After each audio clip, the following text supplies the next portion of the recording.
الحمد لله والصلاة والسلام على رسول الله سبحانك لا علم لنا إلا ما علمتنا إنك أنت العليم الحكيم ولا فهم لنا إلا ما فهمتنا إنك أنت الجواد الكريم. Chers frères, chères sœurs, nous remercions Allah Tabaraka wa Ta'ala de nous réunir pour la 17e fois dans ces séances de tafsir. Et nous sommes à la 4e séance où nous parlons de la sourate Yusuf alayhi salam et l'histoire de Yusuf alayhi salam. Nous avons beaucoup parlé, mais nous ne pouvons pas quitter cette sourate sans parler des rêves. Effectivement, Yusuf alayhi salam est le connaisseur et l'interprétateur des rêves par excellence. En tout cas, tous les prophètes recevaient les rêves et interprétaient les rêves, puisque le rêve fait partie de la prophétie. Comme dit le prophète sallallahu alayhi wa sallam, le rêve est une des 46 parties de la prophétie. Et cela s'explique par le fait que le prophète sallallahu alayhi wa sallam, avant d'être prophète, pendant 6 mois, il recevait des rêves véridiques, des rêves qui se réalisaient. Et après, il fut prophète pendant 23 années. Donc ça fait une demi-année sur 23 années, ça fait une partie de 46. Mais surtout, le prophète sallallahu alayhi wa sallam dit qu'il ne reste plus de prophétie après lui que les rêves véridiques. Donc c'est une science qui reste, qui continue parmi la communauté, parmi les musulmans. Et donc c'est intéressant quand même de connaître les rêves. De connaître les rêves. Et les rêves viennent de 3 origines. La plupart des rêves sont des rêves de nafs, ça veut dire l'imagination, les pensées, les envies, les craintes, les choses qu'on pense dans la journée qui ressortent la nuit sous forme de rêves. Ensuite, il y a les rêves qui ne sont pas de nafs, donc qui viennent soit d'Allah Ta'ala ou qui viennent de Shaitan. Alors, comment on sait que le rêve vient d'Allah ou de Shaitan? D'abord, on sait que le rêve ne vient pas de soi-même, que ce n'est pas toi qui as pu inventer ce rêve. Ce n'est pas toi qui as pu imaginer ça, ça ne sort pas de ton esprit. C'est quelque chose d'externe, c'est quelque chose que tu n'as pas pu imaginer.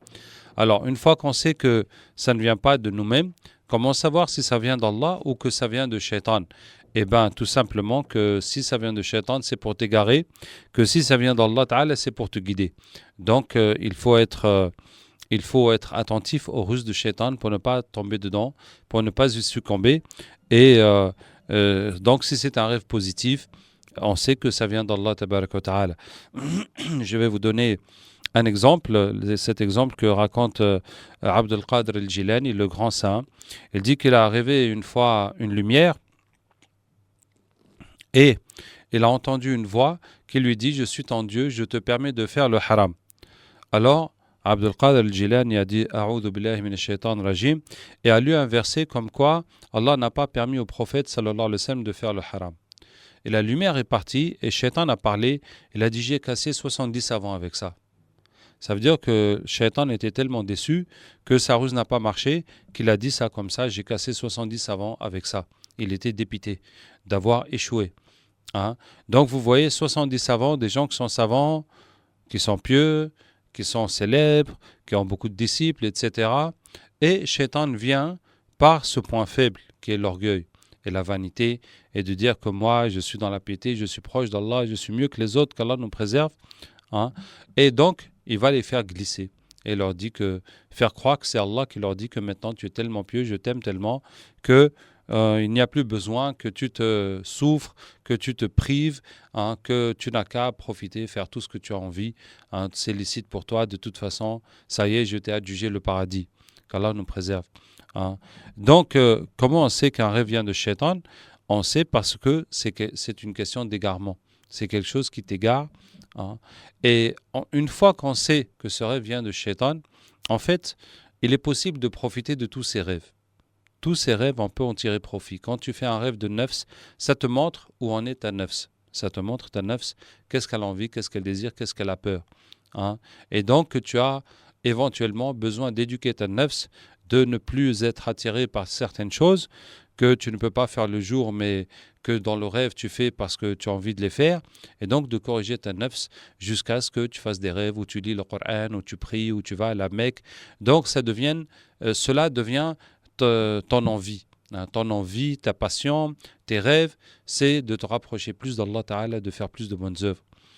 Et les rêves de Shaitan, on en profite parce que ça te montre ton point faible. Puisque Shaitan nous connaît bien, lui qui murmure en nous-mêmes, lui qui nous voit et que nous ne voyons pas. Donc, il connaît nos points faibles pour essayer de nous avoir, pour essayer de nous faire des pièges à travers nos points faibles. Donc, là où Shaitan a voulu nous avoir, nous devons reconnaître que tel est notre point faible et le travailler pour le fortifier. Et quand on va faire ça, alors vous pouvez être sûr que Shaitan il ne va plus vous faire ce genre de rêve. Parce qu'il vous fait une ruse pour vous avoir, pour vous tromper, pour vous séduire. Mais non seulement vous ne tombez pas dans son piège, mais en plus vous utilisez l'information qu'elle a dévoilée pour vous corriger, vous améliorer, pour réparer vos lacunes. Donc là, il ne va plus se faire avoir dans son propre piège une autre fois. Et ainsi, vous serez débarrassé des rêves sataniques. Maintenant, les rêves qui viennent d'Allah, tabaraka wa ta'ala, c'est des encouragements, c'est des encouragements, des guides pour nous, pour nous aider dans le chemin, pour nous encourager, des fois pour nous expliquer, des fois aussi pour répondre aux prières de consultation. Donc, nous avons dans cette sourate plusieurs rêves, à commencer par le rêve de Yusuf alayhi salam. Et vous voyez comment ça s'est interprété à la fin. C'était les frères de Yusuf ainsi que ses deux parents qui se prosternaient devant lui. Mais en tout cas, ce que le père a compris, dès que Yusuf alayhi salam a raconté son rêve à son père, qu'est-ce que le père lui a dit? Il lui a dit, mon fils, ne raconte pas ce rêve à tes frères, parce qu'ils vont te faire du mal. Et vous voyez que la personne à qui on raconte le rêve a un rôle à jouer. Un rôle à jouer, c'est pas seulement d'interpréter, mais aussi de conseiller. Et c'est pour ça que le prophète sallallahu alayhi wa sallam nous dit de raconter le rêve à la personne qu'on aime, pour que cette personne t'estime et pour que cette personne te donne un bon conseil. Parce que l'interprétation du rêve, la façon dont on interprète le rêve, va influer la portée et l'influence de ce rêve. Voici une fois au temps du prophète sallallahu alayhi wa sallam, une femme dont le mari était en voyage. Et elle a rêvé que le pas de sa porte se brise. Et elle est venue voir le prophète sallallahu alayhi wa sallam dire, voilà, ya Rasulallah, mon mari est en voyage, et j'ai rêvé que le pas de ma porte se brise. Et le prophète sallallahu alayhi wa sallam lui dit, ça veut dire que ton mari reviendra en bonne santé de son voyage et que tout se passera bien. Et voici une autre règle dans l'interprétation des rêves, c'est qu'on a la possibilité d'interpréter par l'inverse.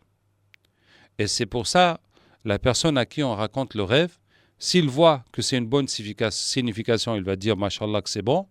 S'il voit que c'est une mauvaise signification, il va dire, ah, ça veut dire le contraire, ça veut dire que c'est une bonne signification. Et c'est pour ça que si vous racontez votre rêve à quelqu'un, soit qui ne connaît pas ou qui ne vous veut pas du bien, parce qu'il est malveillant ou parce qu'il ne pense pas que vous méritez ce bien, en tout cas, quelqu'un qui ne vous veut pas du bien, il va vous faire une mauvaise interprétation et ça risque de se produire. Alors, dans cette histoire, effectivement, le mari est rentré de son voyage en bonne santé, tout s'est bien passé.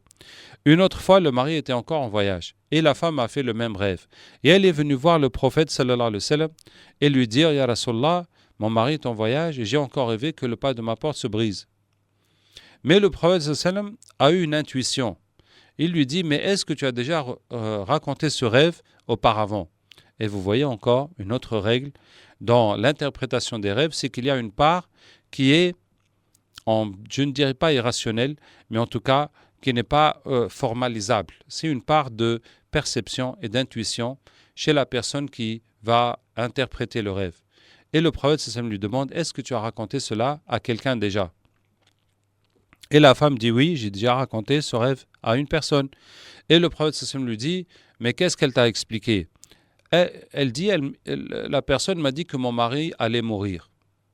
Et le prophète sallallahu alayhi wa sallam dit, ah, ça y est, le rêve a été interprété. Ça veut dire que ça y est, ce qui a été dit, c'est ça maintenant qui est la signification du rêve. Est-ce que vous voyez? Il y a là un élément assez étrange dans l'interprétation du rêve. Ça veut dire que le rêve a plusieurs interprétations possibles jusqu'à ce qu'on explique. Une fois que c'est expliqué, maintenant, ça y est, c'est verrouillé. Ça devient cette interprétation-là qui est la bonne. Et c'est ainsi que le prophète sallallahu alayhi wa sallam a dit, le rêve est sur une aile d'oiseau. Il est sur une aile d'oiseau, comme si un oiseau vole et ce rêve est sur son aile, c'est-à-dire qu'il peut tomber à tout moment. Le moment qu'il tombe, c'est là qu'il prend sa signification.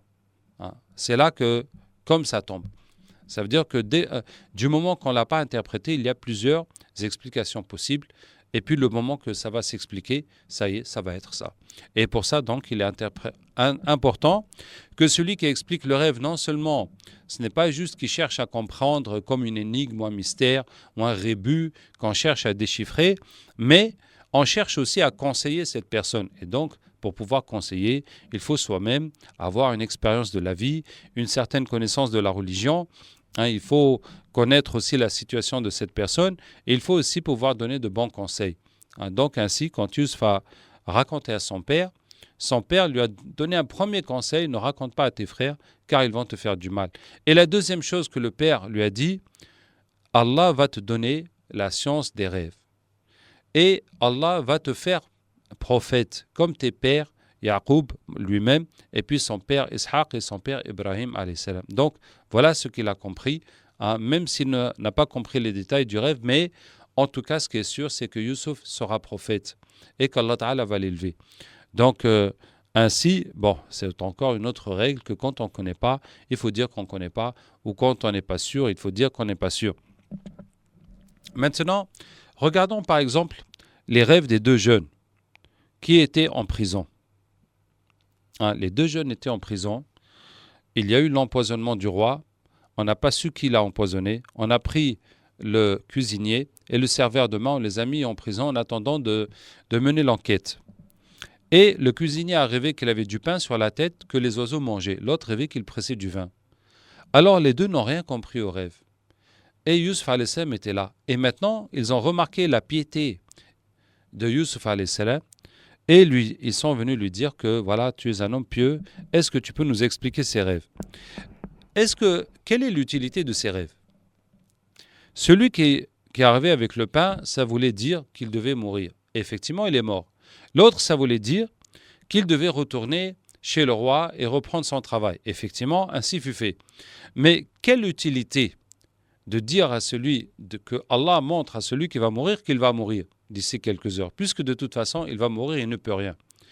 Et quelle utilité de dire à l'autre qui va revenir chez le roi, peut-être que ça va le réjouir, lui donner de l'espoir, mais de toute façon, au bout de quelques heures, l'affaire va être close et il va retourner chez le roi. Est-ce que vous voyez ce que je veux dire? Ça veut dire que ces rêves-là, ces rêves semblent ne pas avoir d'intérêt pour ces deux jeunes. Mais ces rêves avaient un autre intérêt.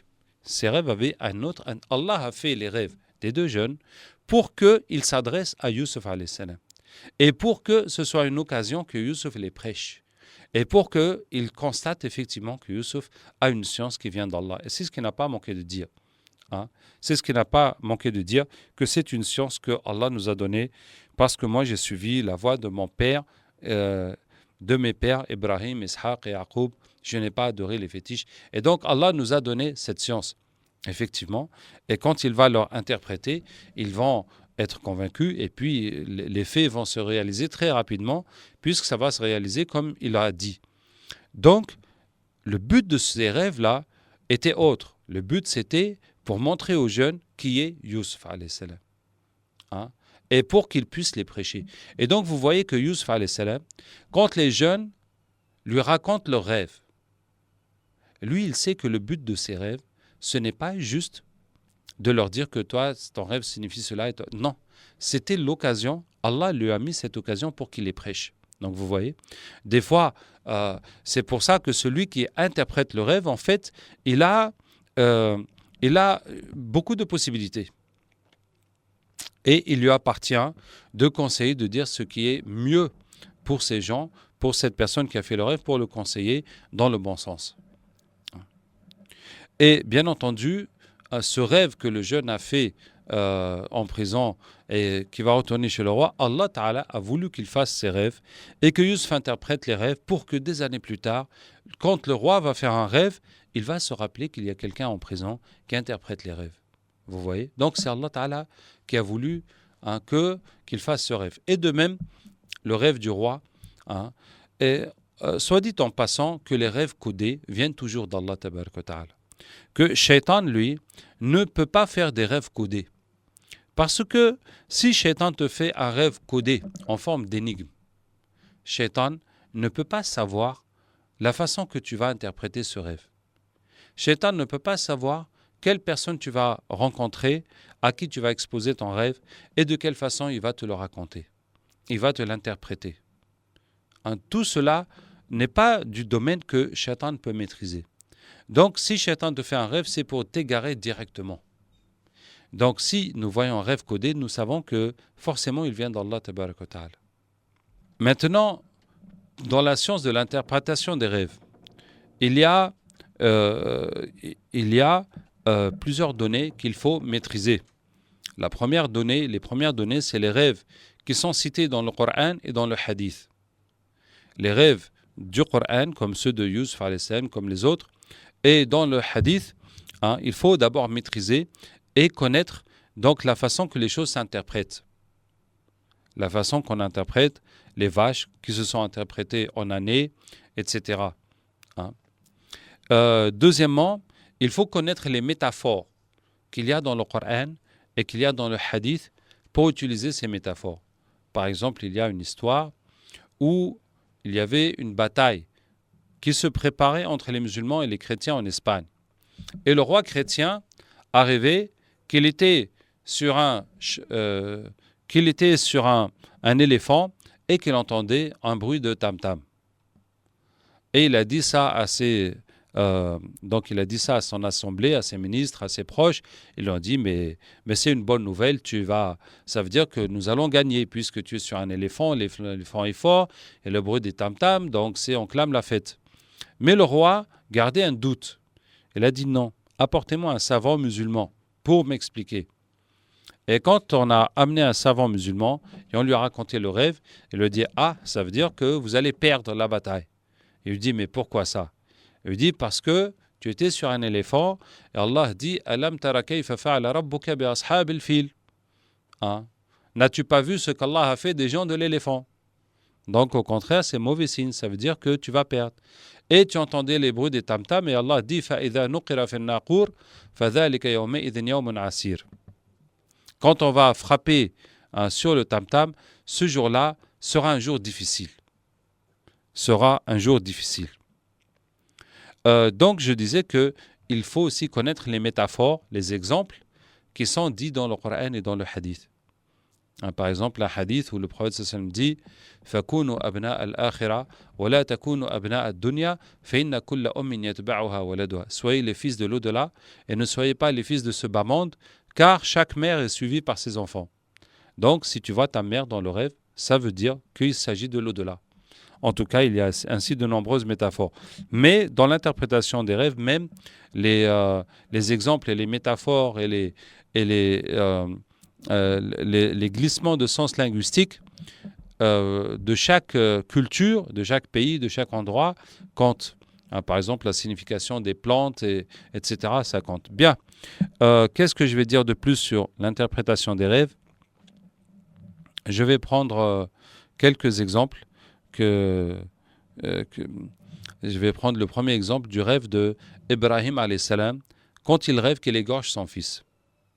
Vous voyez le contexte. Ibrahim alayhi salam était vieux, il a perdu espoir d'avoir un enfant, toutefois il priait toujours Allah Ta'ala jusqu'à ce qu'Allah Ta'ala lui donne la naissance de Ismaïl alayhi salam par sa deuxième femme Hajar, qui était la servante de la première Sarah.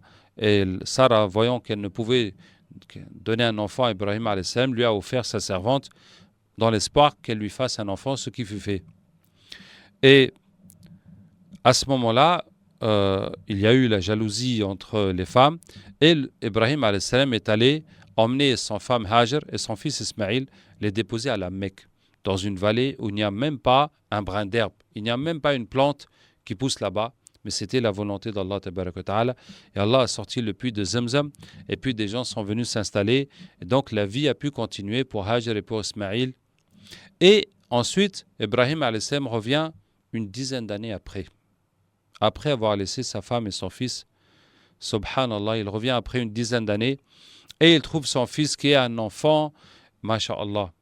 Et regardez les qualités qu'Allah nous montre en cet enfant. Regardez. Quand il retrouve son enfant, Ibrahim alayhi salam est tellement content et Allah lui montre en rêve qu'il doit le tuer, qu'il le tue. Et Ibrahim alayhi salam sait parfaitement que Allah lui ordonne de tuer son fils. Mais, voulant préparer la mentalité de l'enfant à cette idée, à accepter le fait qu'il va être égorgé, Ibrahim alayhi salam lui dit « Mon fils, j'ai vu en rêve que je t'égorge. » Donc il lui dit « C'est bizarre, j'ai fait un rêve bizarre. Qu'est-ce que ça peut bien vouloir dire? Voilà, j'ai rêvé que je t'égorge. » Hein? Et son fils lui répond automatiquement « Ya abati fa'al ma tu'mar. » Mon père fait ce qu'Allah t'ordonne. Ça veut dire que le fils d'abord a compris tout de suite le rêve, que Allah ordonne à son père de l'égorger. Deuxièmement, l'enfant a compris que son père hésitait, que son père avait une certaine réticence, hein, et que son père craignait que le fils n'accepte pas.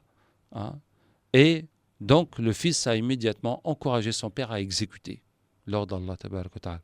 Est-ce que vous voyez le degré de complicité et de proximité entre ce père et ce fils? Qu'ils se comprennent au quart de mot. Hein, que l'enfant a tout de suite compris tout ce que son père voulait dire et tout ce qui se passait dans la tête de son père. Subhanallah. Comme s'ils avaient toujours vécu ensemble. Alors qu'ils n'ont même pas vécu ensemble. Du tout. Hein? Tout cela était grâce à l'éducation de la mère. Hein? Mais est-ce que vous voyez la joie d'un père de retrouver en son fils toutes les qualités qu'il pouvait espérer, hein, et de retrouver cette intelligence et cette piété et cette foi chez son fils?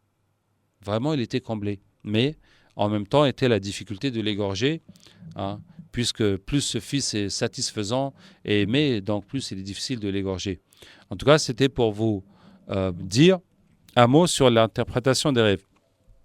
Maintenant, la référence de l'interprétation des rêves chez les musulmans est l'imam Mohammed ibn Sirin. Et Mohammed ibn Sirin raconte comment lui-même a appris à interpréter les rêves.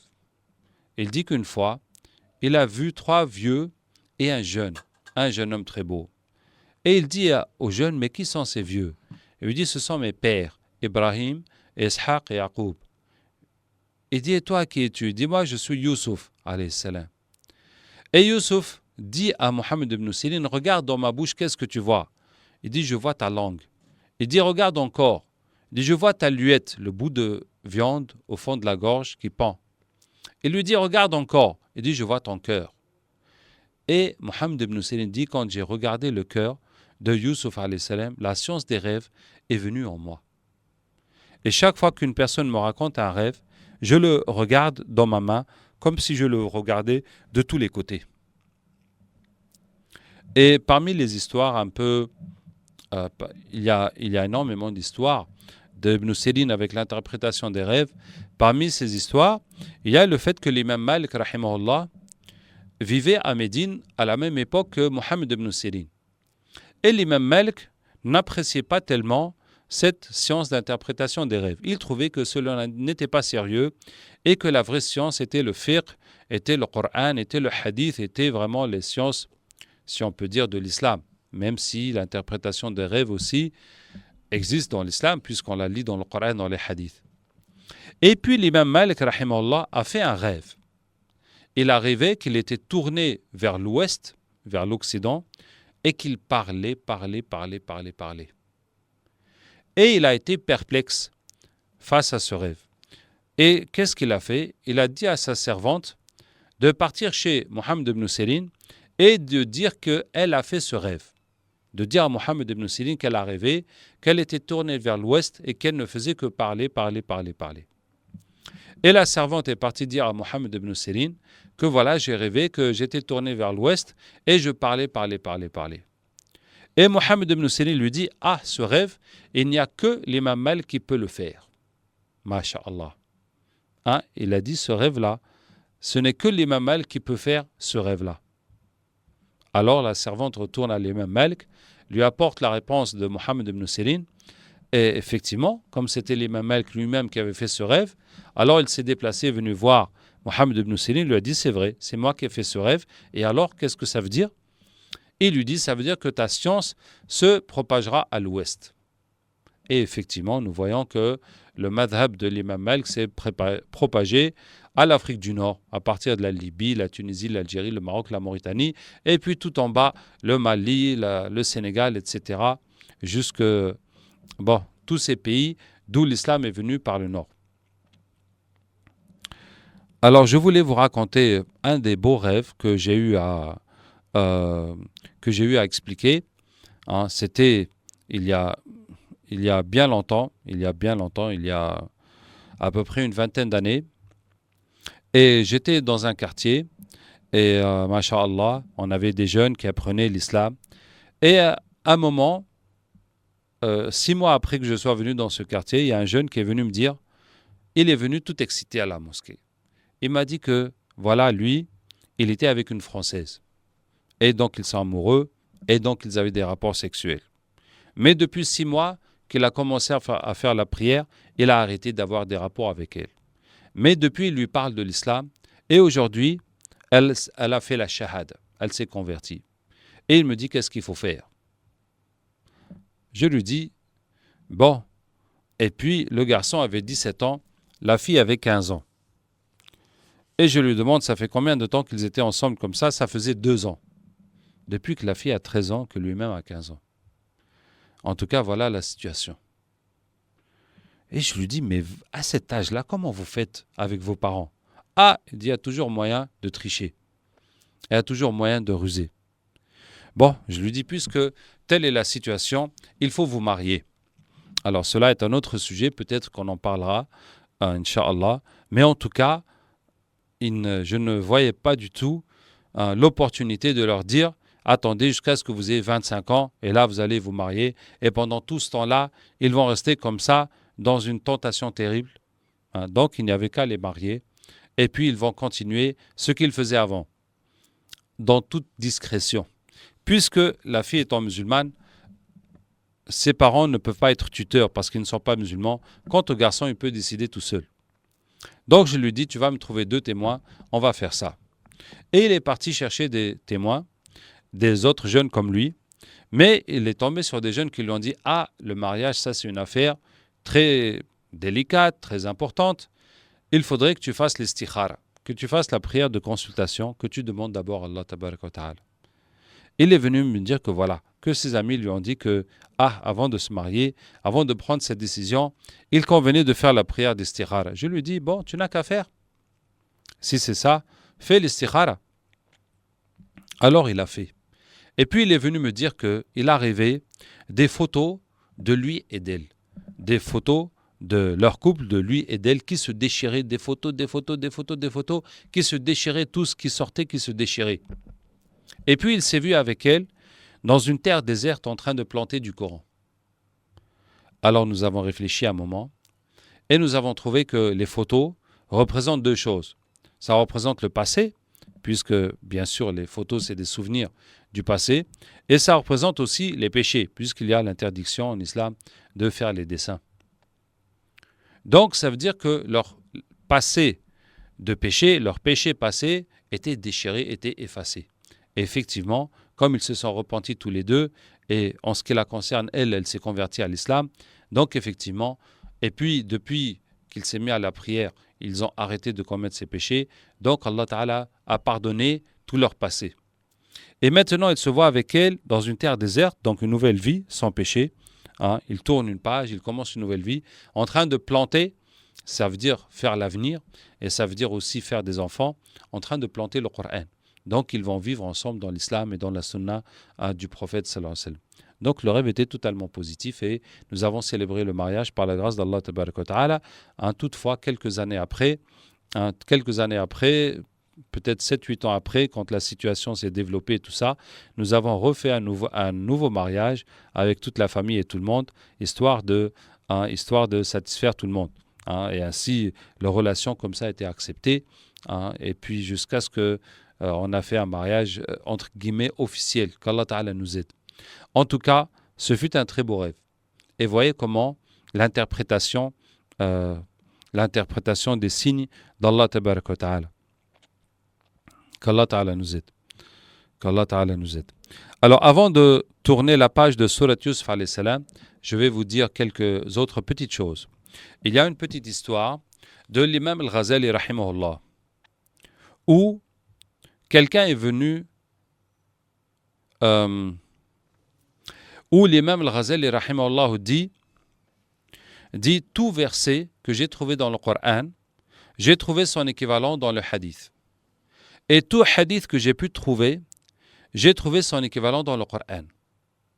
Suivez bien, comprenez bien. Tout verset du Coran, j'ai trouvé quelque chose dans le hadith qui veut dire à peu près la même chose. Tout hadith que j'ai pu trouver, j'ai trouvé dans le Coran quelque chose qui signifie plus ou moins la même chose. Sauf un hadith que je n'ai pas trouvé dans le Coran. C'est quel hadith? C'est le hadith qui dit que le martyr ne ressent de la souffrance de la mort, de la douleur de la mort, que comme une piqûre d'épine.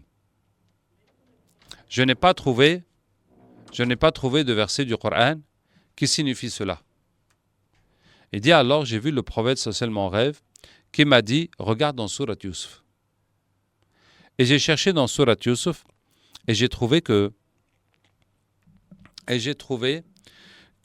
le moment où les femmes avaient mangé et étaient en train d'éplucher les fruits, et la femme du ministre a préparé Yusuf, l'a embelli tout et l'a sorti pour qu'il le voie, et elles étaient toutes choquées de sa beauté, elles étaient toutes hébétées de le voir, et elles se sont coupées les mains, blessées, le sang coulait, sans même se rendre compte, et elles ne faisaient que dire Hasha lillahi ma hadha basharan in hadha illa malakun karim. Elles disaient subhanallah, ceci n'est pas un être humain, ça c'est un ange. Tellement elles étaient admirées, elles étaient en admiration devant la beauté de Yusuf alayhi salam. Donc, c'est ainsi que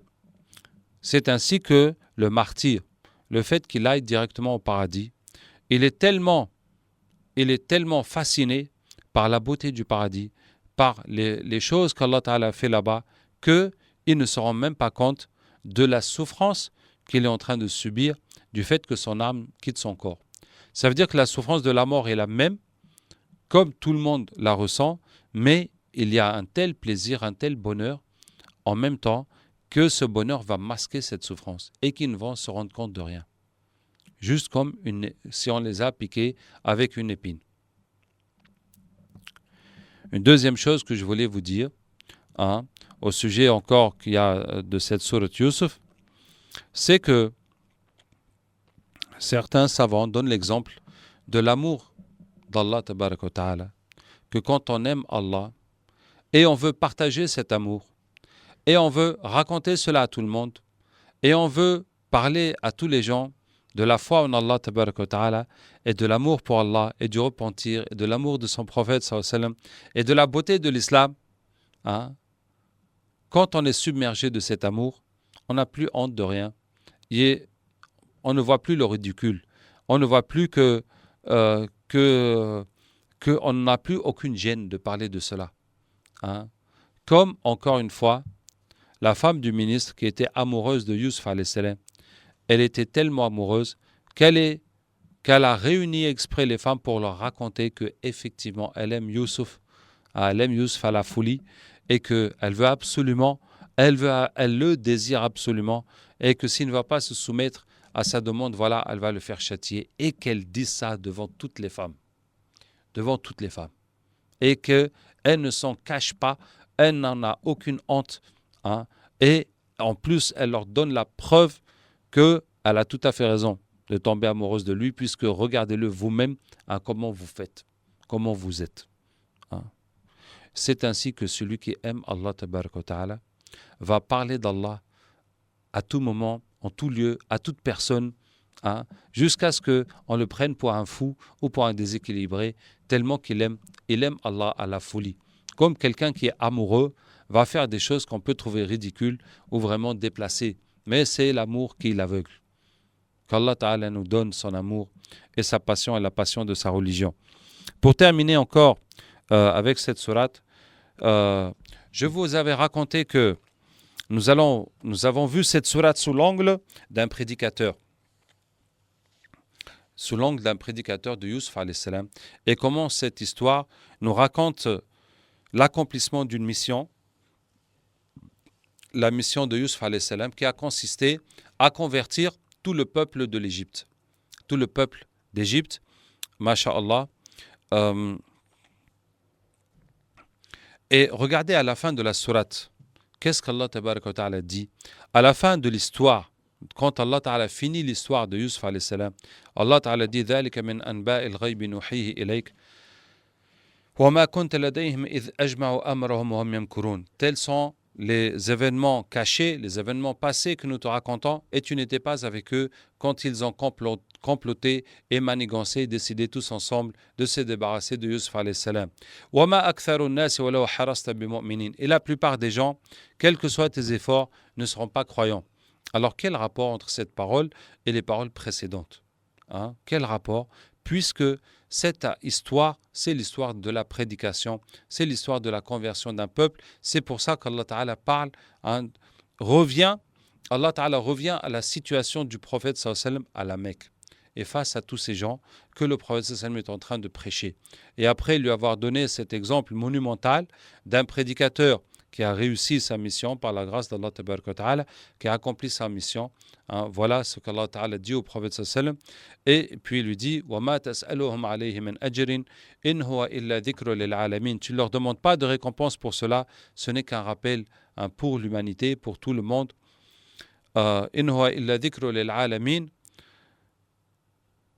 وَكَأَيٍّ مِنْ آيَةٍ في السماوات والأرض يمرون عليها وهم عنها معرضون. Et combien de signes dans les cieux, dans la terre, ils passent devant en s'en détournant. وما يؤمن أكثرهم بالله إلا وهم مشركون. Et la plupart ne croira en Allah qu'en étant associateurs. Et puis Allah parle jusqu'à ce qu'Allah Ta'ala dise قل هذه سبيلي أدعو إلى الله على بصيرة أنا ومن اتبعني وسبحان الله وما أنا من المشركين. Dit, ceci est ma voix. J'appelle à Allah tabaraka wa ta'ala avec une lumière et une clarté d'Allah, moi et ceux qui me suivent. Donc vous voyez que la sourate s'achève sur la mission du prophète sallallahu alayhi wa sallam et son effort et sa prédication parmi les gens. Qu'Allah ta'ala nous accepte. Nous avons donc passé 4 séances dans l'histoire de Yusuf alayhi salam et nous allons anticiper sur le thème suivant, Inch'Allah, comme il nous reste un peu de temps pour compléter cette émission. Le thème suivant sera le paradis, Inch'Allah. Maintenant, le paradis, voici un thème qui est bien entendu éparpillé à travers tout le Coran et nous allons commencer avec une histoire. L'histoire qui tourne autour de ce verset « Inna Allah ashtara min al-mu'minina anfusahum wa amwalahum bi anna lahumul jannah » Allah a acheté des croyants, leurs personnes et leurs biens contre le paradis. Allah a acheté de nous, comprenez bien, Allah nous achète notre corps et nos biens en échange du paradis. Et Allah nous a acheté. Ce n'est même pas une proposition. Est-ce que quelqu'un voudrait acheter le paradis en donnant à Allah son corps et ses biens? Non, c'est déjà fait. C'est déjà fait, on ne peut pas revenir dessus. Déjà, Allah nous a donné le corps et nous a donné nos biens. Et puis en plus, il va nous les acheter en nous donnant le paradis, masha'Allah. Alors l'histoire est qu'au temps des tabi'in, il y avait une époque de jihad et l'émir de l'armée s'appelait Abdul Wahid. Et Abdul Wahid motivait les musulmans à la mosquée à aller au combat. Et il leur a dit ce verset, Allah a acheté des croyants, leurs personnes et leurs biens contre le paradis. Ils combattent dans la voie d'Allah, ils tuent, ils sont tués. Telle est la promesse d'Allah véridique dans la Torah, l'Évangile et le Coran. Réjouissez-vous donc de votre vente que vous avez vendue. Et telle est la grande réussite. Il y avait un jeune qui avait 15 ans. Il s'est levé, il a dit Allah a acheté de nous. Il dit oui. Il dit alors j'ai vendu à Allah. J'ai vendu à Allah. Il dit oh mais toi tu es encore jeune. Et ici, il s'agit du sabre, il s'agit du combat. Et j'ai peur que tu ne puisses tenir cet engagement, que tu vas fuir devant l'ennemi. Et le jeune dit, comment? Moi, je vends Allah et je ne tiens pas mon engagement. Je vous prends à témoin et je prends Allah à témoin que j'ai vendu mes biens et ma personne à Allah. Et ce jeune avait hérité d'une fortune. Il était très riche. Il a donné tout ce qu'il possédait. Il a gardé juste une armure, des armes, une monture, de quoi aller au combat. Et il a tout donné, le reste, même sa maison. Donc, il a pris un aller simple.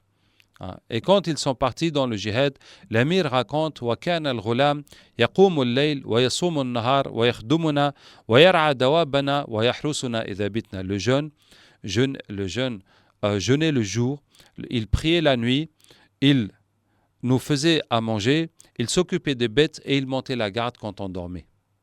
Tout cela pendant le chemin vers le djihad, le jeûne, jeûnait le jour, priait la nuit, nous faisait à manger, s'occupait des bêtes et montait la garde quand on dormait. Un jour que nous étions arrivés au lieu du djihad, un matin le jeune sort de sa tente et dit « Wa shawqahu ila al-'ayna al-mardiya » Wa shawqahu ila... Ah, je ne peux plus attendre, je craque pour al-'ayna al-mardiya, la belle aux beaux yeux. C'est le nom d'une femme dans le paradis, d'une des Hur al-'Ain. Alors, les soldats se sont dit « Ah, il a dû trop se forcer, il a dû se mélanger la tête, il a dû avoir un accès de folie. » Et il est arrivé, il a dit « J'ai été pris par une somnolence. » Et quelqu'un est venu dans mon rêve, il m'a dit « Viens, je vais te montrer ta femme dans le paradis, Al-'Ayna al-Mardiya. » Et nous sommes partis, je suis allé avec lui. Nous sommes arrivés à un fleuve d'eau cristalline. Autour de ce fleuve, il y avait des femmes, je n'ai jamais vu des femmes aussi belles. Je suis venu vers elles, j'ai dit « Est-ce qu'elle est parmi vous, Al-'Ayna al-Mardiya ?» Elles ont dit « Non, non, nous sommes ses esclaves, ses servantes. » Avance, serviteur d'Allah. Alors nous nous sommes avancés. Nous sommes arrivés à un deuxième fleuve, un fleuve de lait qui ne tourne pas, qui est toujours frais. Et autour de ce fleuve, il y avait des femmes « Iftatantu bihinna ». Ça veut dire que ces femmes-là, je ne pouvais plus me retenir. J'ai été subjugué, je ne pouvais plus me maîtriser. Et je suis venu vers elle, j'ai dit « Est-ce qu'elle est parmi vous, l'Aïna al-Mardiya ?» J'ai succombé à leur charme, voilà, j'ai succombé. Je ne pouvais plus me contenir. Dit mon frère, baisse les yeux ou calme-toi. Non, je ne pouvais plus me retenir devant la beauté de ces femmes-là. Et je suis venu, j'ai dit, est-ce qu'elle est parmi vous, l'Aïna al-Mardiya? Elles ont dit, non, non. Élu d'Allah, nous sommes ses esclaves, ses servantes. Avance encore. Et nous nous sommes avancés. Nous sommes arrivés à un troisième fleuve, un fleuve de vin délicieux. Bien sûr, le vin qu'il y a dans le paradis, ça n'énivre pas, ça ne fait pas tourner la tête, ça ne fait pas mal à la tête. Ce n'est que le plaisir. Et je suis venu vers elle, et cette fois, il y avait autour de ce fleuve de vin des femmes qui m'ont fait oublier toutes celles d'avant. C'était un autre niveau encore de beauté. Masha'Allah. Je suis venu vers elle, j'ai dit, est-ce qu'elle est parmi vous, l'Aïna al-Mardiya? Elles ont dit, non, non, nous sommes ses esclaves, ses servantes. Avance, aimée d'Allah. Et nous nous sommes avancés. Nous sommes arrivés à un quatrième fleuve, un fleuve de miel pur. Et autour du fleuve, il y avait des femmes qui m'ont fait oublier toutes celles d'avant. C'était encore un autre niveau de beauté, de lumière. Masha'Allah. Et je suis venu vers elles. J'ai dit, est-ce qu'elle est parmi vous, l'Aïna al-Mardiya? Elles ont dit, non, non, nous sommes ses esclaves, ses servantes. Elle est dans cette tente. Et j'ai regardé. J'ai vu une tente géante qui était faite d'une perle unique. Une perle qui s'élève comme un palais. Une perle géante unique. Et devant cette tente, devant la porte de la tente, il y avait une femme. Elle avait des habits et des bijoux que je ne peux pas décrire. Elle-même, comment elle est, la beauté qu'elle dégage, la splendeur, je ne peux même pas dire. Même ses habits, on ne peut même pas expliquer comment ils sont beaux. Et je suis venu vers elle. Et elle m'a dit, bienvenue, le mari de l'Aïna al-Mardiya. Et elle regarde dans la tente, elle dit, Aïna, réjouis-toi, voici ton mari qui arrive. Et elle me dit, rentre, je suis son esclave, sa servante. Et je suis rentré. Et elle était là sur un lit en or, incrusté de pierres précieuses. Et je viens vers elle. Elle me dit, bienvenue mon mari. Et je veux la prendre. Mais elle me dit, non, tu ne peux pas encore me toucher, parce que tu as encore l'odeur de la vie. Mais ce soir, tu vas dîner avec nous. Tu vas rompre ton jeûne avec nous. J'ai dit, non, je veux maintenant, je ne veux pas ce soir. Et je me suis réveillé. Allahu Akbar. Il était en train de raconter aux autres ce qu'il avait vu. Il posait les questions, il décrivait quand les ennemis sont arrivés et les musulmans sont entrés dans la bataille. Et là, l'émir dit, j'ai compté 9 mécréants que le jeune a tués avant qu'il ne soit frappé. Et je suis passé près de lui. Il baignait dans son sang, il riait et il était heureux jusqu'à ce qu'il soit mort. Vous voyez, cette histoire, Allah Tabaraka wa Ta'ala nous a permis de la connaître. Une histoire vraie qui est arrivée à ces hommes pieux pour nous donner une compréhension du paradis. une compréhension un peu plus profonde. Vous voyez, le prophète sallam nous a dit que l'eau du paradis est meilleure que le miel qu'il y a dans ce bas monde. Dans tous les liquides, dans tous les breuvages, dans toutes les boissons que nous connaissons ici, ce qu'il y a de plus doux, de plus agréable, c'est le miel. Mais l'eau, qui est ce qu'il y a de plus fade, qui n'a aucun goût, qui n'a aucune valeur dans le paradis, vaut mieux que le miel qu'il y a dans ce bas monde. Et ensuite, dans le paradis, il y a le lait. Quand vous buvez du bon lait frais, entier, ça a bon goût, ça rassasie, c'est mieux que de l'eau. Mais que dire donc du lait du paradis, qui est encore mieux que le lait là-bas. Ensuite, il y a le vin. Bon, qu'Allah nous préserve de boire du vin, mais on peut donner l'exemple avec des jus d'ananas, des jus de bissap, des jus d'orange, autres jus qui sont bien entendu délicieux. Donc ensuite, il y a le vin dans le paradis. Et après, il y a le miel dans le paradis. Donc, l'eau qu'il y a dans le paradis est meilleure que le miel qu'il y a dans ce monde. Déjà, on ne peut pas imaginer qu'est-ce qui est meilleur que le miel. Mais l'eau du paradis est meilleure que le miel qu'il y a dans ce monde. Ensuite, il y a le lait dans le paradis. Ensuite, il y a le vin. Ensuite, il y a le miel. Ensuite, il y a d'autres breuvages, d'autres liquides, d'autres sources, d'autres fleuves que Allah Ta'ala nous a simplement nommés sans nous décrire ce qu'il y a dedans parce que nous ne pouvons pas comprendre, nous ne pouvons pas imaginer. Puisque après l'eau, le lait, le vin, ou les jus si on préfère, et puis le miel, à quoi d'autres pouvons-nous penser? Qu'est-ce que nous pouvons penser à d'autres comme boissons? Nous n'en connaissons pas d'autres. Et donc Allah nous a dit qu'il y a autre chose dans le paradis qui s'appelle salsabil, qui s'appelle zanjabil, qui s'appelle kafur, qui s'appelle kawthar, qui s'appelle tasnim. Ce sont des beaux noms, mais nous ne savons rien de ce qu'il y a dedans. Parce que ainsi est l'esprit humain, l'intelligence humaine. On ne peut pas imaginer quelque chose à partir de rien. Il faut qu'on ait des exemples et puis on extrapole, on essaie d'imaginer que pourrait être ceci, que pourrait être cela. Mais quelque chose qu'on n'a jamais connu, on ne peut pas l'imaginer. Donc, ainsi, dans cette histoire, on voit le parallélisme entre les femmes dans le paradis et les fleuves. Ça veut dire que les servantes, des servantes de ta femme, elles sont meilleures que les plus belles femmes que tu as pu imaginer dans ce monde. Comment donc est la beauté des femmes du paradis? Masha'Allah. Masha'Allah. Le prophète sallallahu alayhi wa sallam a dit, si une femme du paradis, si elle sortait son doigt dans ce monde, il va éclipser la lumière du soleil. On ne va plus voir la lumière du soleil, tellement la lumière qui sort de son doigt. Le prophète sallallahu dit que une des femmes du paradis a ri à son mari et un éclair a jailli de ses dents. Et cet éclair a fait une telle lumière que les gens du paradis ont dit, mais qu'est-ce qui se passe? Est-ce que c'est Allah qui se montre à nous? Et les anges leur répondent, non, c'est une des femmes du paradis qui a ri à son mari. Et le prophète sallallahu dit que si le foulard d'une femme du paradis tombait sur terre, on ne pourrait pas l'acheter avec tout l'argent de la terre. Son foulard seulement, on ne peut pas le payer. Que dire donc de sa robe et de ses autres habits et de ses chaussures? Ça, c'est juste le foulard. Et le parfum de ce foulard va remplir toute la terre. Et puis le prophète sallallahu dit, si cette femme crache dans la mer, l'océan va devenir sucré. Masha'Allah. Combien faut-il mettre de kilos de sucre, de tonnes, de milliers de tonnes de sucre dans la mer pour que la mer devienne sucrée? Et c'est juste avec un verre d'eau de mer. Combien faut-il mettre de sucre? Et combien donc pour l'océan? Alors que si elle crache seulement, cet océan va devenir sucré.